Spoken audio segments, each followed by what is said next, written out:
Hello, my name is Luca, And my name is Nick. and welcome back to Into the Cina-Verse. Today, we'll be talking about Matrix Resurrections.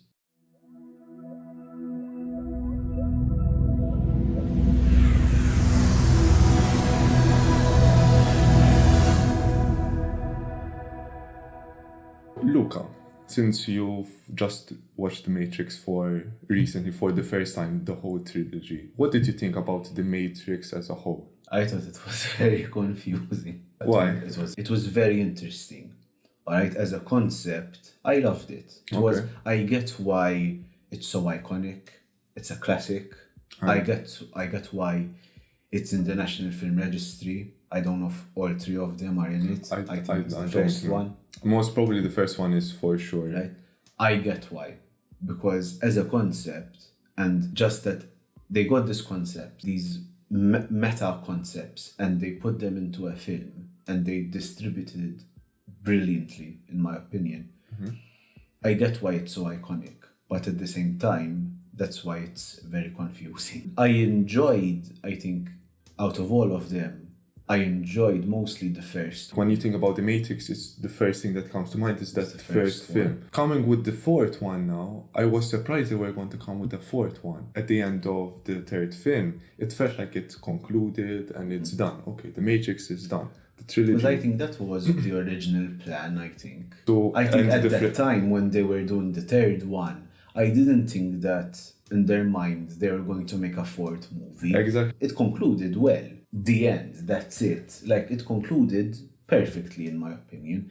Now, okay, maybe they left a small slot in general in the conclusion where maybe in the future a writer could come in and go, okay, we can bring Neo back and make a fourth movie. Which then they Which did. then they did. But at that time, when you're watching the third movie and you're watching the concluding scenes, like, say, okay, it's the end. Neo died. The thing is that it's quite confusing about the third film is because he showed that he died, he sacrificed himself and everything.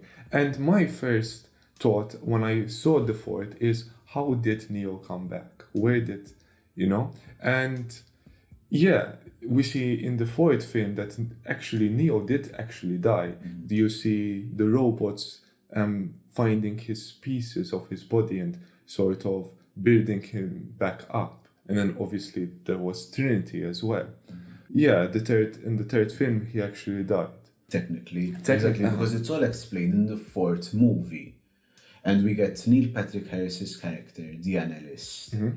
And he explains that he was there, technically, in the third movie when Neo sacrificed himself. Yeah, on the whole, as a fourth movie, I felt a little bit that it was a little bit forced. They found the fourth film unnecessary. I don't think it was that bad. But I do feel the fourth film was something extra that that they didn't need. I think that they didn't do it justice. They needed to figure things more out. They needed to plan more things. I felt that they just wanted to do another Matrix movie just to do another Matrix movie. Just because they could do it. They found a way to do another Matrix movie. Like if for example, there wasn't the fourth Matrix movie, the first, second, and third wouldn't affect those films. No, as in, there were certain things that I liked about the Resurrections. Because I saw all of the Matrix films in the last week. Okay. Right? In a sense of continuation, I saw them nearly after each other. The first three, I understood it. I felt that sense of continuation. When I saw the fourth movie, like, okay, there's a huge time gap between there is. the third film and the fourth film. And I get that. But story-wise, you kind of feel at the end of the third film, feel like this is the end. It ended. Like, you don't need to make another movie.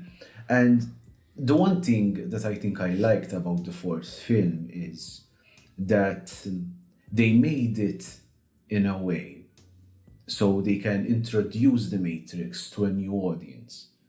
Okay. Because in real time, it's been 18 years I think it's around 18 years since the third movie and the fourth one now.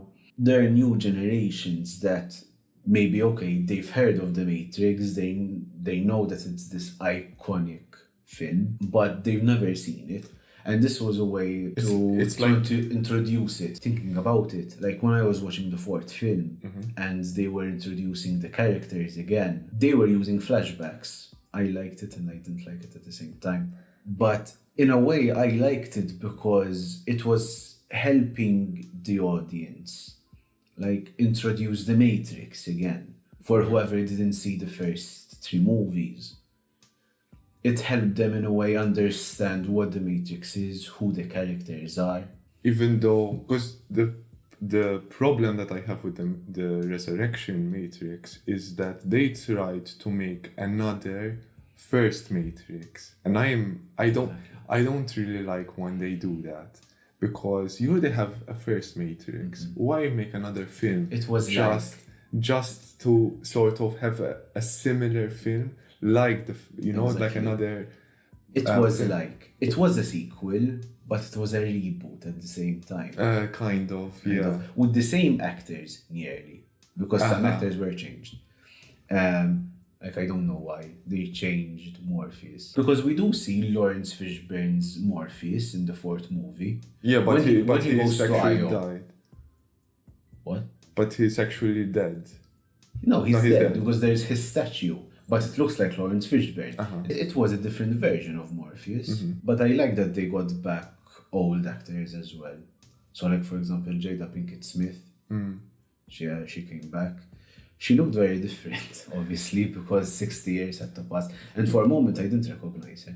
To be honest, yeah, until Neo said her name, it clicked for me. As a concept of the Matrix, just the Matrix itself, what did you think about it? Again, it's well thought of. Like whoever invented like the concept, I don't know if it was the Wachowskis who made the film, because as a concept, it is so deep. It is so philosophical. Actually based on a philosophical theory. Exactly. And there are some sort of scientific theories sort of proving certain points about the Matrix. Obviously, one scientist did say like we can't 100% prove that Matrix exists, but there are proofs or evidence that the Matrix can exist, and there's a high possibility that we are sort of living in the Matrix. As a concept, the one thing that I really loved about it is how it connects to humanity.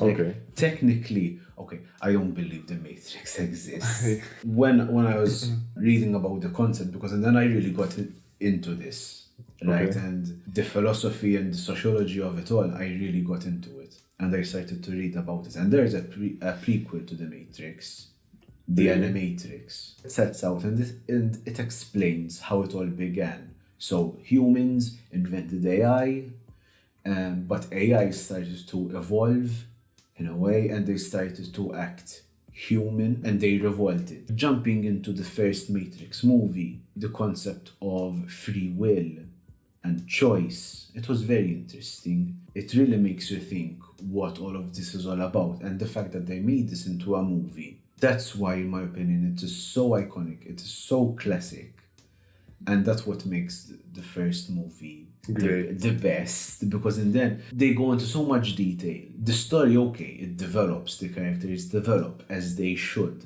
but I think then it gets so confusing. I think that's why they started to lose people. Because as how I feel also, the fourth one is from the second and also the third. The concept of the Matrix, I felt, especially in the fourth one, starts to become lost. Sort of, the whole point of the first film was to introduce this idea, the Matrix.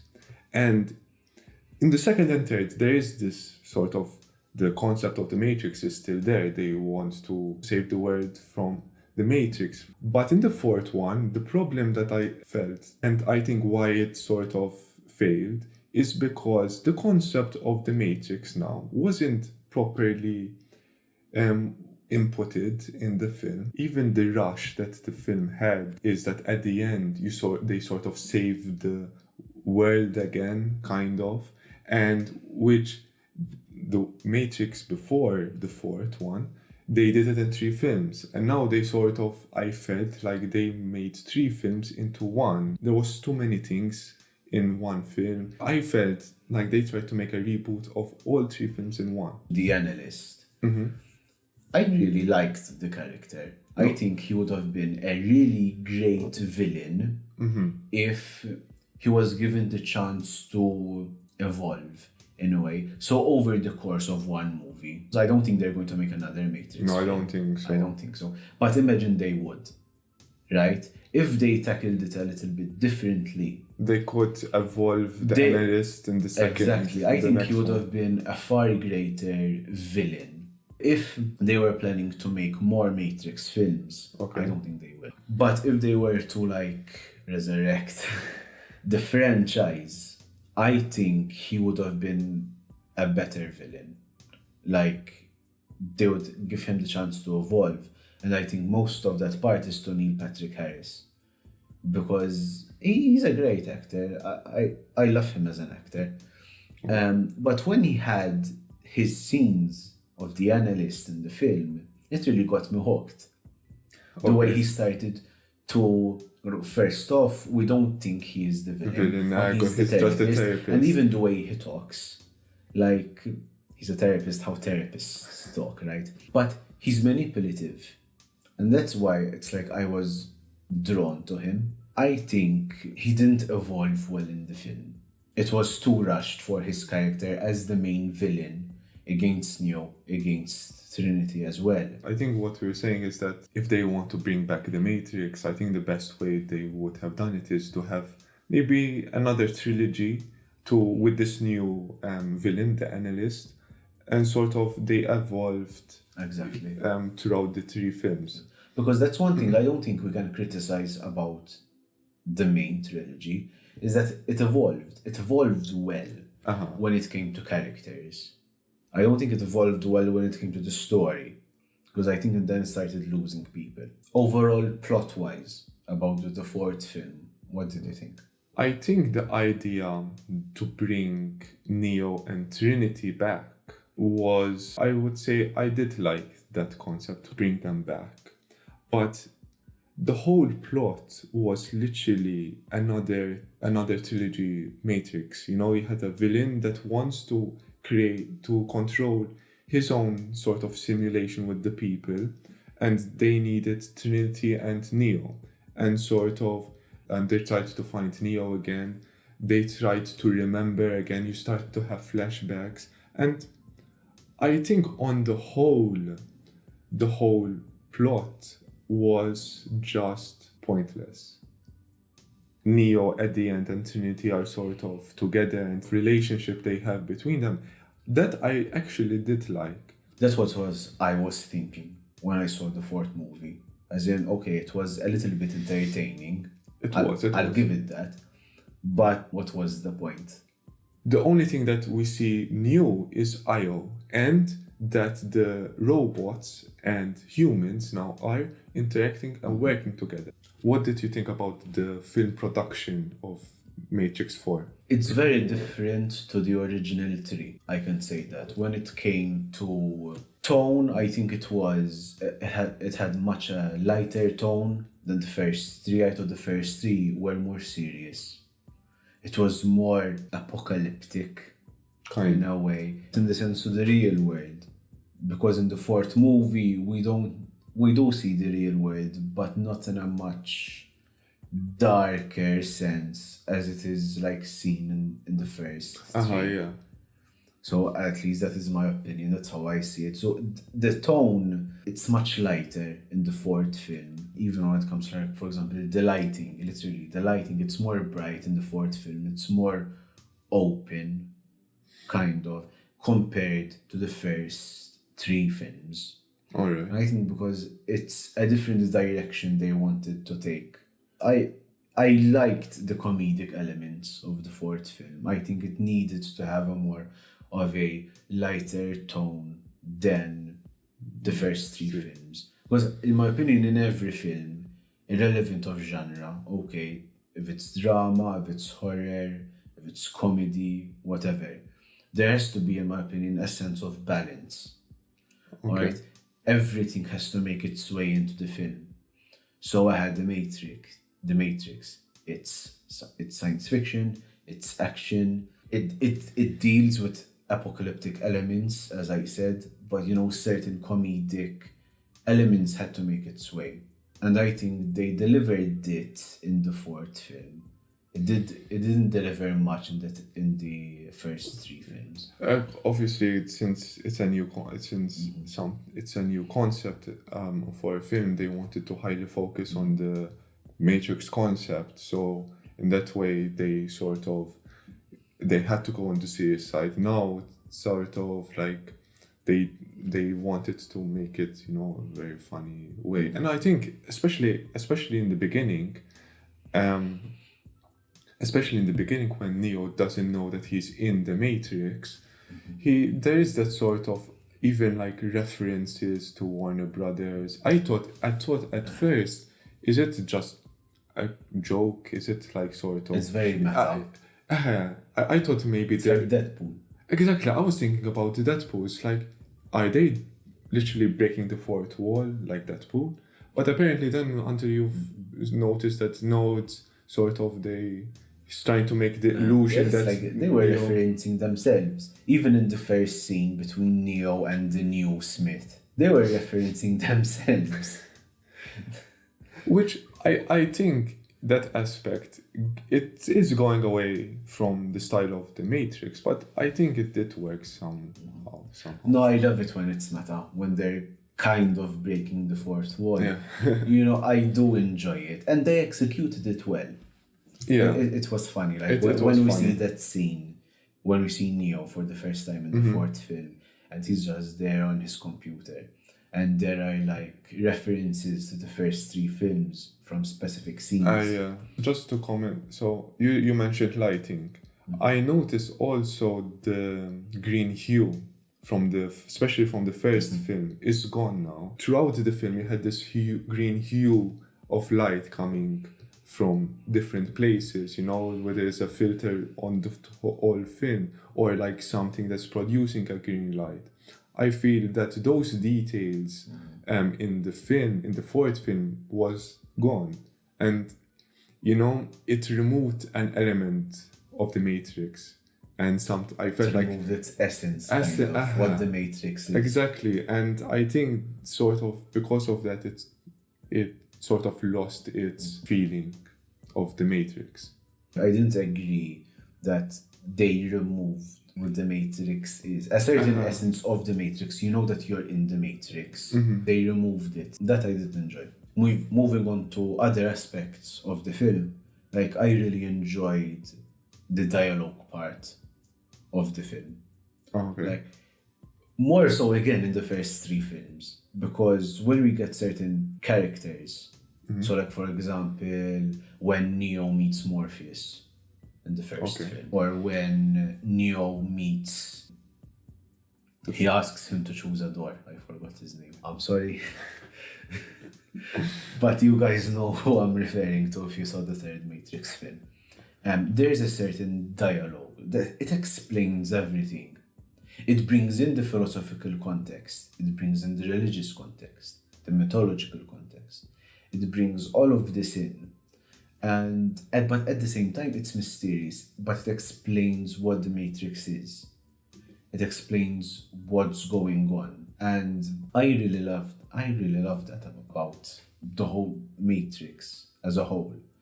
Because it really brings in the audience. It hooks the audience in. Because, in my opinion, that's how you should introduce certain elements. When we talk about the philosophy that's in the Matrix and the religious elements and all that, you can use symbolism, you can show it to the audience, But in my opinion, he should also talk about it. It should be in the dialogue. It should be in words between the characters. Okay. It should be invested in the story. The characters should be invested in that. And we can see that very well throughout the first three films. The fourth one lacked a lot. I think the only time that I felt we had a very good dialogue is when Neo comes back. He enters the new city, Io. There's this explanation between the Civil War and how the whole city was coming about. I think at that point, I felt the only time where the dialogue was proper, like in the previous films. Whereas on the whole, there wasn't concepts and the philosophical speeches that we find in the previous films. We don't see it in the fourth film. And that took a really huge chunk about what the Matrix is. And because of that, there wasn't even the word, even like how they communicate with one another. Like, if you notice the way Morpheus speaks throughout the first to the third film is in a certain way. Whereas now the new Morpheus is kind of, a very comedic. Which, okay, I understand, because you're trying to bring some comedy in the Matrix. No, that he's also a different Morpheus. Obviously. He's not the same. Like, in the first three films, we have this very, would I say charismatic? He is a little bit charismatic. He is a bit. He's a very good leader. He's courageous, brave, he's motivated, he's determined into saving his people. We see a very different Morpheus in the fourth one, but it's not exactly the same Morpheus. I liked that. Did you? Morpheus, he is my favorite character when it comes to the Matrix. And when he was introduced differently in the fourth film, he's a different version of Morpheus, he's a different actor, because actors, they're very different in their style. He had to tackle it differently. I think they did it well. Oh. Because the audience would know that's not the same Morpheus, technically. So it's not like they're bringing down the same character. Oh, it's true. So no, I liked it, especially because he has different colored suits and all that. It was really funny. I really miss, speaking about suits, I really miss in the fourth one the whole get-up. We see it at the end a bit, but the whole get-up of the Matrix, I really do miss that. Because it is an iconic outfit. It's an iconic look. It's an iconic look. Like if you just round black glasses, leather coat, leather top and black pants and boots and all that. It's sort of the Matrix. And sort of that's what I felt that I was also missing, the whole look of the fourth film. So you mentioned your favorite character is Morpheus. What do you like the most, and which one do you prefer? The older version of Morpheus or the new one? No, if I had to choose, I would pick like the original Morpheus, because as I said, he's charismatic, he's a good leader, he knows what he wants, and he puts all of his faith in Neo. So practically in a prophecy that we later find out that it was part of the Matrix. It was never this free to choose. The prophecy was in itself part of the Matrix. Okay. He didn't know. He put his faith in something to save humanity, in a prophecy, which in the end was a program of the Matrix. Everything came back to the Matrix, and he put his faith in that.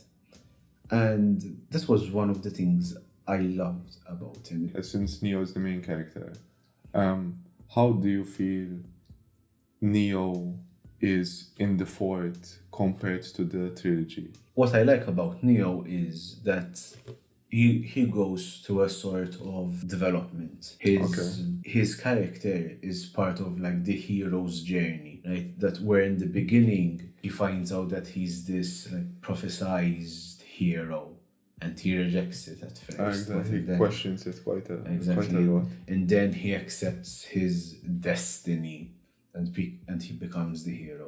And we've seen this in many franchises, and it always gets people hooked. And so that's what I liked about Neo as the main character. His development, we really see his development in the first 3 films. From the first movie rejecting his destiny, there's a and, story accepting about- that he is the one, Yeah. Going on to the second movie where we see him evolve, not only as a character, but literally we see him evolve. He gains new abilities. Yeah. And so he's developing within the Matrix and also within the real world. We Okay. see him develop, and he becomes this like god figure in a way. And he becomes a legend. And then ultimately in the third film, we see him sacrifice himself. Not the hero.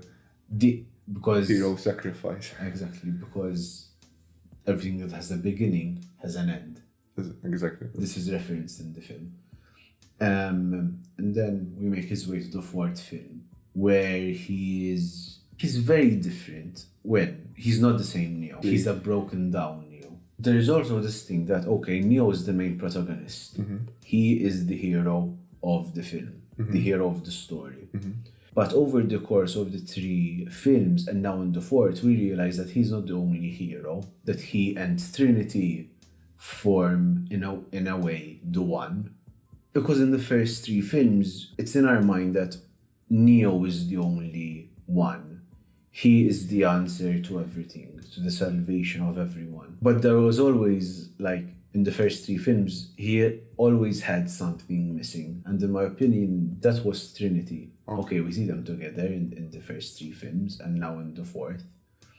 But we never seen them, like, unite as the one. So, like, when we see them in the 4th film together, like, you can't beat them.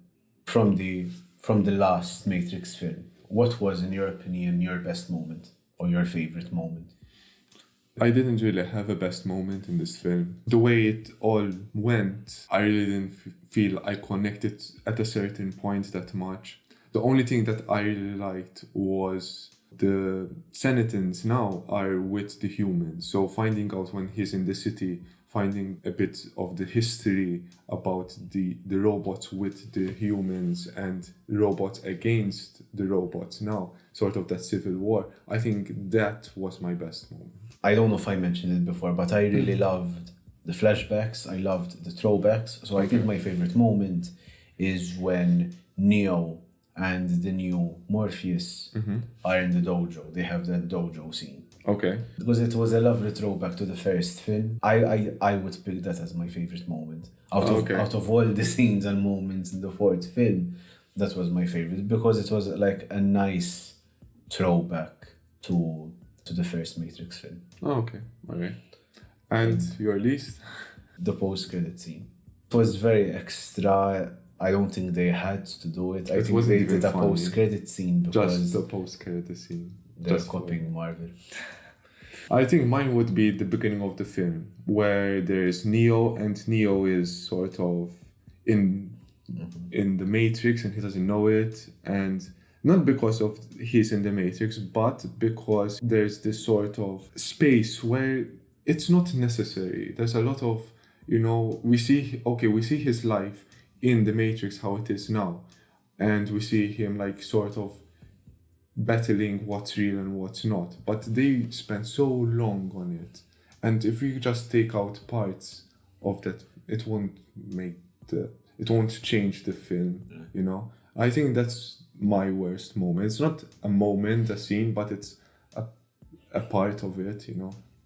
Because then once he gets out and he starts realizing what's the Matrix and what's not, and he starts remembering again, that's where it gets a bit interesting. So to conclude the video, Nick, what is your rating for Matrix Resurrections? IMDb style. Out of 10. I would give it a 4.5. As I said, as everyone knows now, it's not a great film. With the whole trilogy, the 4th one is, I feel, the worst. And you? Me, as a film part of the Matrix franchise, I would give it a 5. Okay. as a standalone, like if I'm looking at it at a very like ignorant You perspective, never watched Matrix before, and this is my first Matrix film, I would give it a 6. I'm Okay. being very lenient. Uh-huh. But from like a very lenient, kind of ignorant point of view, I would give it a 6. But overall, in my opinion, it's a 5 out of 10. Overall, since it's part of the Matrix franchise, I don't think it did justice. I think people will still sort of kind of enjoy it just because it's the Matrix and there's Keanu Reeves. Because it is cool. It is cool. The Looking concept, at it is cool. It is cool. But comparing it with what's already done, it doesn't, doesn't give it something extra, doesn't give it something new. It's sort of, we're trying to take what's done and we're trying to push it into, one film. I'm hoping they don't do any more Matrix films. I think they should. I don't think they do, but just in case they're going to do something with the Matrix, please don't. Just stop. The Matrix is done. It's perfect how it is. I know some people don't like the second and third, but it's still an enjoyable franchise. So please don't ruin it with bringing the Matrix back. So that's a wrap on this episode for Matrix Resurrections. Yeah. Please like and subscribe.